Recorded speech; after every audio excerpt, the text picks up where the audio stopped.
to 50% by 2030. Energy sector has a huge role to play in determining future of the country and Tripura state in particular.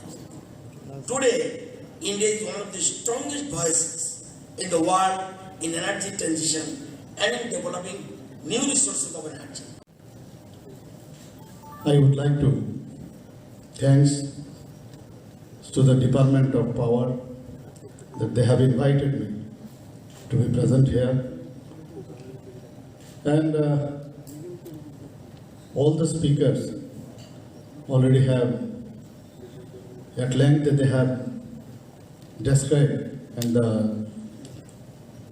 the future of Tripura in terms of this renewable energy. And I would like to share some of my points in this great gathering. The workshop EnergyTransition of Tripura will create the spirit to promote the renewable energy in the state, to meet up the ambitious target of our country. An ever-growing population means an ever-growing requirements of energy. Nowadays, enormity of energy cannot be denied.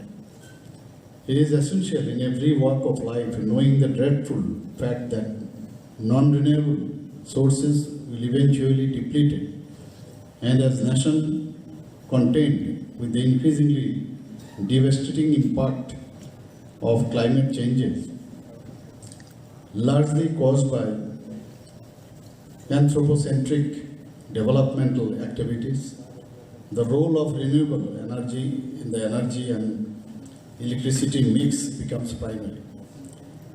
Renewable energy has become one of the most important factors and hope for the world to preserve the pristine environment and the planet resources for future generations.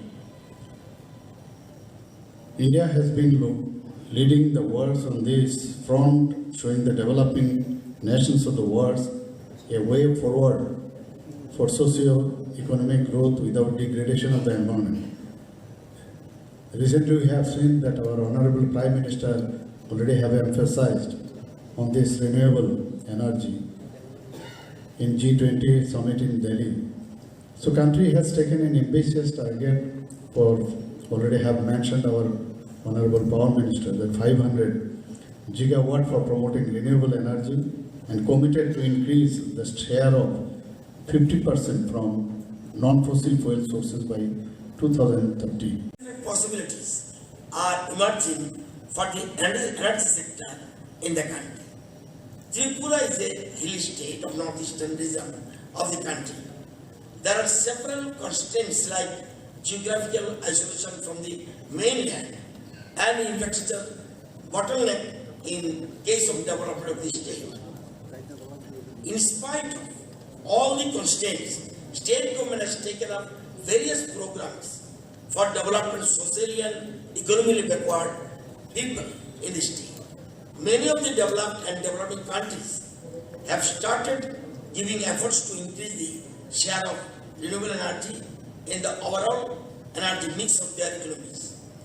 Government of Tripura has been strengthening the decentralized renewable energy applications such as grid and off-grid programs through introduction of scheme that is PM Kusum, Gramin Bazar, Alok Jyoti Prakalpo, microgrids through solar and biogas, etc.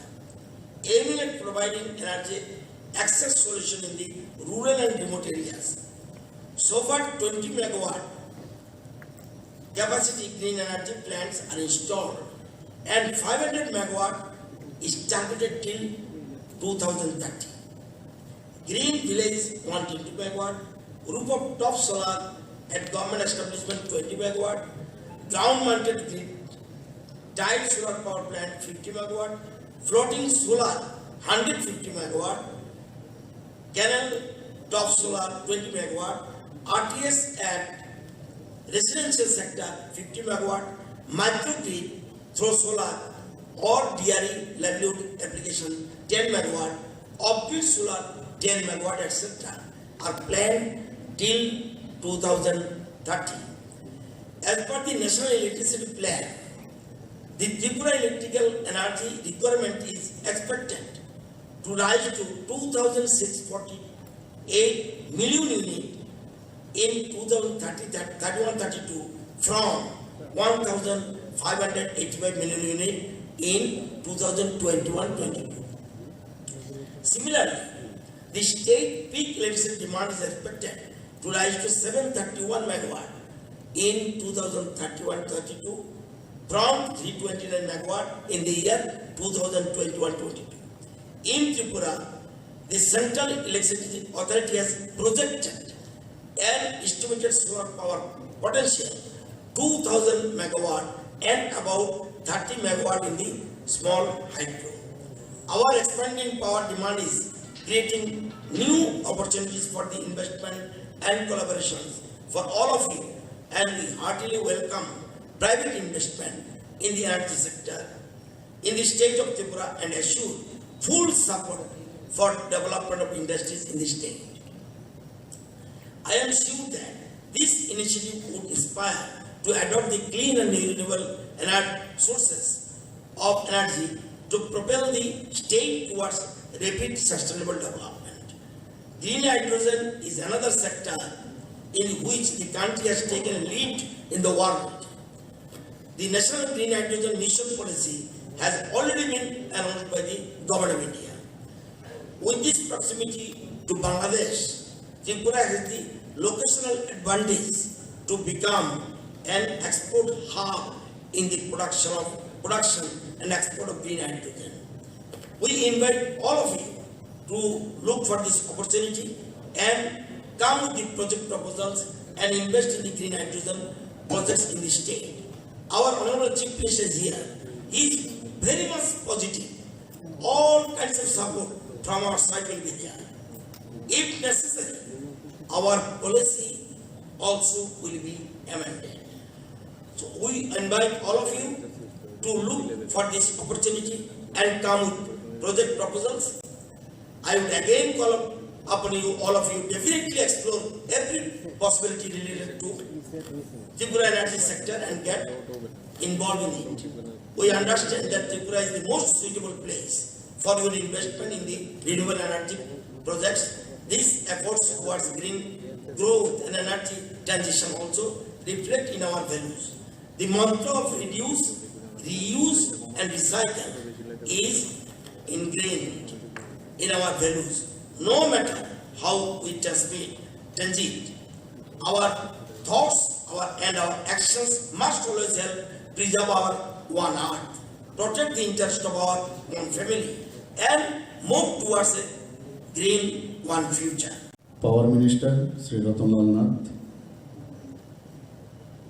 Chief Secretary Sri Jitendra Kumar Sinha, Secretary Power Department Sri Abhishek Singh, Sri James Kulant Raj, Asian Development Bank Senior Energy Specialist, distinguished guests from abroad and country, officials. The outcome of this workshop may help for better adoption of the renewable energy technologies to ensure the development of the state in the field of energy sector.